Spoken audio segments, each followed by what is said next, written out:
Hello everyone, আমি রূপা। আমার নতুন একটি ব্লগে সবাইকে ওয়েলকাম। আজকে আমি তোমাদের সঙ্গে পশ্চিম উড়িষ্যার একটা ফেমাস খাবার যার নাম আম্বিলো, সেই রেসিপিই তোমাদের সঙ্গে শেয়ার করব। তো সেটা বানাতে যা যা লাগবে সেটা হচ্ছে বেগুন লাগবে, একটু লম্বা লম্বা করে কেটে নিয়েছি মিষ্টি কুমড়ো বড় বড় টুকরো করে নিয়েছি, আর নিয়েছি ঢ্যাঁড়স, আর নিয়েছি টুকরো করা টমেটো। তো সব সবজিগুলো আমি ধুয়ে পরিষ্কার করে রেখেছি। তারপর কড়াই গরম করে তাতে সামান্য তেল দিয়েছি। তেল দিয়ে সব সবজিগুলো আমি কিন্তু তার মধ্যে দিয়ে দিয়েছি। এই সবজিটাকে আমি একটু হালকা লাল লাল করে ভেজে নেব।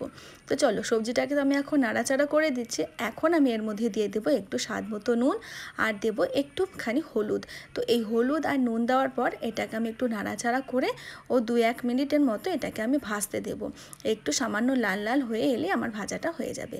তো শেষের দিকে আমি 3টে কাঁচা লঙ্কা দিয়েছি। তোমরা চাইলে তোমরা যে যেরকম ঝাল খাও সেরকম লঙ্কা দিতেই পারো। তো এটা যতক্ষণ ভাজা হবে ততক্ষণে আমি এখানে একটা মিশ্রণ রেডি করব। তো সেটার জন্য লাগবে টক দই। তো এই টক দই দিয়ে দিয়েছি এখানে প্রায় 3 থেকে 4 চামচ মতো। তারপরে আমি দিয়েছি 2 চামচ মতো বেসন। এই বেসন আর টক দইটাকে ভালো করে মিশিয়ে নিয়ে এর মধ্যে বেশি করে জল দিয়ে আমি একটা মিশ্রণ রেডি করে নেব। তো এটা অনেকটাই পাতলা হবে। তো চলো, আগে বেসন আর দইটাকে ভালো করে মিশিয়ে নিচ্ছি। ভালো করে না মেশালে না পরে একটু দলা দলা মতো থেকেই যায়। তো দেখো, আমার কিন্তু এটা খুব ভালোভাবে মিশে গেছে। এখন কিন্তু এর মধ্যে আমি জল অ্যাড করে দেব। অনেকটাই জল অ্যাড করে দিয়েছি। দেখো, আমি এতটা মতো জল দিয়েছি, আরও প্রায় 1 গ্লাস মতো আমি এর মধ্যে জল দিয়েছি। দিয়ে এটাকেও একটু ভালো করে মিশিয়ে রেডি করে রেখে দিলাম।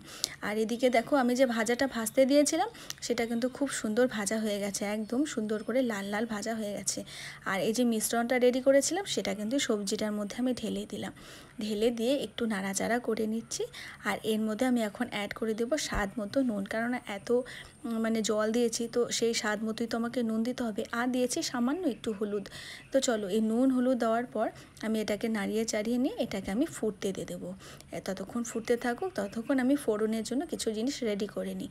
তো ফোড়নের জন্য আমার লাগবে কারি পাতা, 2-3টে মতো শুকনো লঙ্কা, আর কয়েক কোয়া রসুন। তো সব কিছু রেডি করে নিয়েছি। ততক্ষণে এটা আমার ফোটা শুরু হয়ে গেছে। তো এখন কিন্তু আমি এটা ফোড়ন লাগিয়ে দেব। তো চলো, এখন আমি আরেকটা কড়াই গরম করে নিচ্ছি। আর এই যে দেখো, আমি কিন্তু কারি পাতাগুলো ধুয়ে সুন্দর পরিষ্কার করে নিয়েছি, আর কয়েক কোয়া রসুন নিয়েছি। এবার কড়াইটা গরম করে তাতে সর্ষের তেল দিলাম 2টো মতো শুকনো লঙ্কা, আর দিয়ে দিলাম বেশি করে 5 ফোড়ন। তারপরে কয়েক কোয়া রসুন দিলাম কারি পাতা। এই সব কিছু ফোড়ন দেওয়ার পর একটু নাড়াচাড়া করতে পুরো বাড়ি দিয়ে এত সুন্দর একটা ফ্লেভার বের হয় যে বলার মতো না। তো দেখো, আমার ফোড়নটা কিন্তু দারুণ হয়েছে।